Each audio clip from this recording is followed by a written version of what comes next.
حي على الفلاح.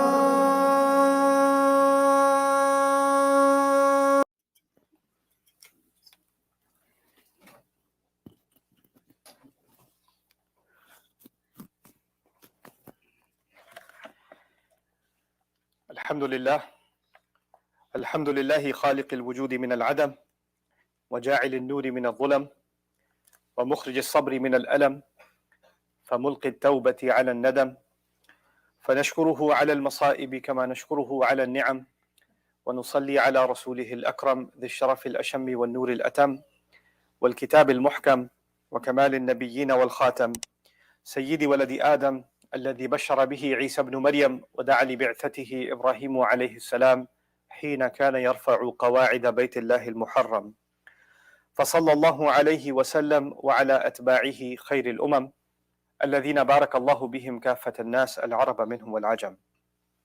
فالحمد لله الذي لم يتخذ ولدا ولم يكن له شريك في الملك ولم يكن له ولي من الذل وكبره تكبيرا.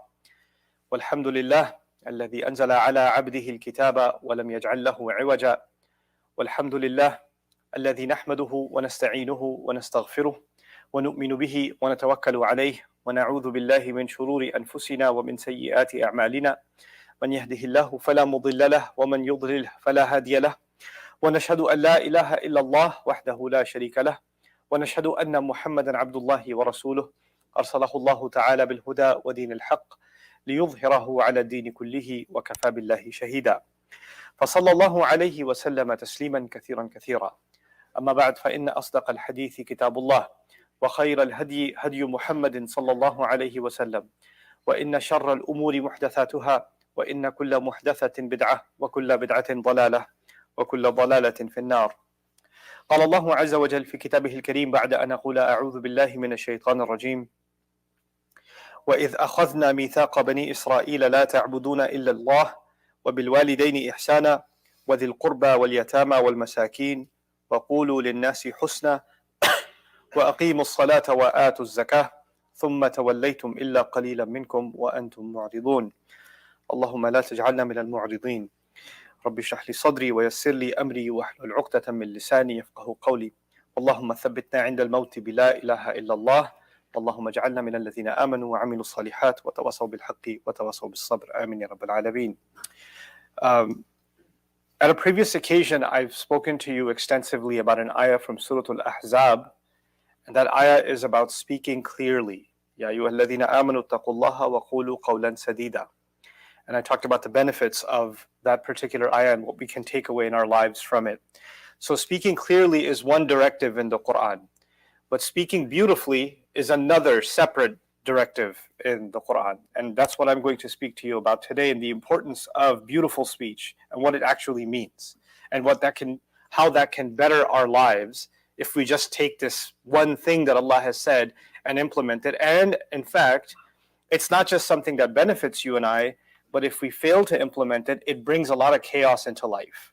And so we're going to look at how that can affect your life and mine, and how we can perhaps protect ourselves from the damage it can do. So I want to start with something called iltifat. Iltifat means there is a sudden, all of a sudden change.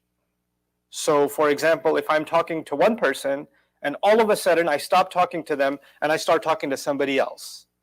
So I did iltifat from this person to that person.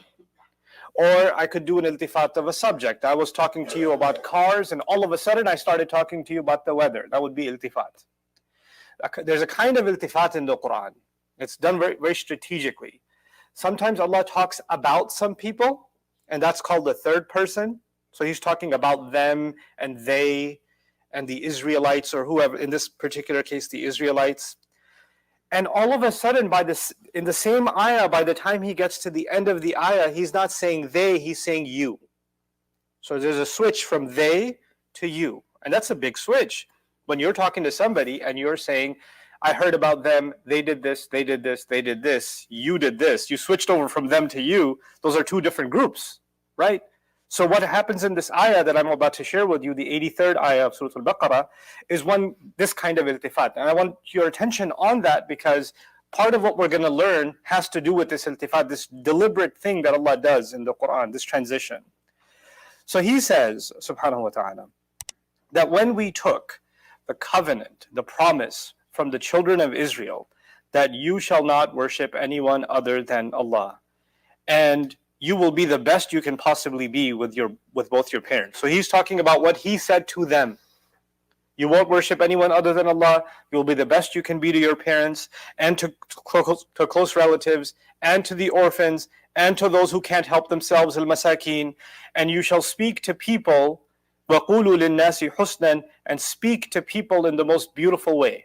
Speak to people beautifully. That's what He told them. Speak to people kindly, beautifully, in a good way. وَأَقِيمُوا الصَّلَاةَ وَآتُوا الزَّكَاةَ, and establish, above and beyond all of that, establish the prayer, maintain the prayer, preserve the prayer, and give the charity that it's due to be given, the zakah. Then, so all of this started with, they were given this promise.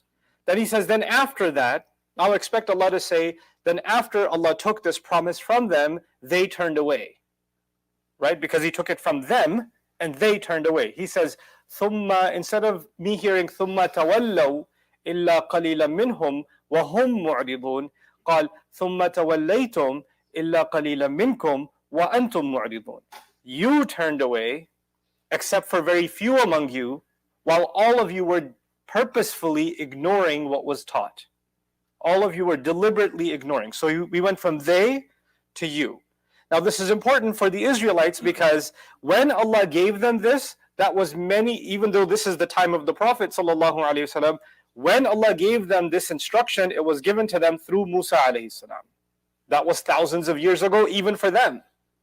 And they've had many generations since then, and the Jewish community that the Quran is speaking to in Medina is actually thousands of years and many generations apart from the community from whom this promise was taken, the original children of Israel. You know, the ones that were given the Sharia of Musa alayhi salam. So what did Allah do? Allah, in one ayah, He spanned several centuries, He spanned several generations, and basically told them the same thing that was told to them. It's understood that it applied to all of you. And it's unfortunate that you people turned away. You people turned away. So Allah is making them concerned not with what the people in the past did, but what they're doing. ثُمَّ تَوَلَّيْتُمْ إِلَّا قَلِيلًا مِّنْكُمْ وَأَنْتُمْ مُعْرِضُونَ. Now this becomes a direct criticism of the people that were actually alive and listening to the Prophet ﷺ. This isn't just, the Israelites were given something and they didn't follow it in the past. He brought it into the present.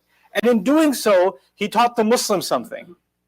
That when Allah criticizes even those who made mistakes in history, or who were given a responsibility in history, but He switches it over across thousands of years to the present, that's the mindset I'm supposed to have towards the Quran. The words are alive, and if Allah had blessed those people with revelation, and they ignored it, then now Allah has blessed you and me with revelation. Are we ignoring it? And if we are ignoring it, then we're not that different from those same people that Allah criticizes, and He calls them Banu Israel. And we're modeling the same behavior. So in doing so, Allah has given me a formula, right? And it's a pretty scary one. That if I behave, my attitude is the same as them, then I'm no different than them, the ones that Allah criticizes. Now, having said all of that, look at the instructions inside of this ayah. They're the same ones we have in Islam. Don't worship anybody other than Allah. Be the best you can be to your parents. وَقَضَى رَبُّكَ أَلَّا تَعْبُدُوا إِلَّا إِيَّاهُ وَبِالْوَالِدَيْنِ إِحْسَانًا. Then He says, after you're the best to your parents, then He goes on to, وَذِي الْقُرْبَى وَالْيَتَامَى وَالْمَسَاكِينَ, closest relatives. After closest relatives, orphans. After orphans, those that are poor, those who can't help themselves. Now there's a progression. The closest one to you is Allah. You're the best to Allah. When you're the best to Allah, then the first demonstration of that is how you are going to be with your parents, the best you can possibly be. And if you have developed this gratitude to Allah and this appreciation of your parents and the excellence towards them, then it's not just, I'm good to my parents, but I hate my uncles. But I'm really good to my mom and dad, but my cousins, man, if they show their face. No, that transitions over to how you deal with others. Assalamu alaikum wa rahmatullah. If you enjoyed this video, please do share it with friends and family. If you want to see more videos from this series, click on the box at the top. If you want to see other videos, click on the box at the bottom. And don't forget to hit the subscribe button. Thanks.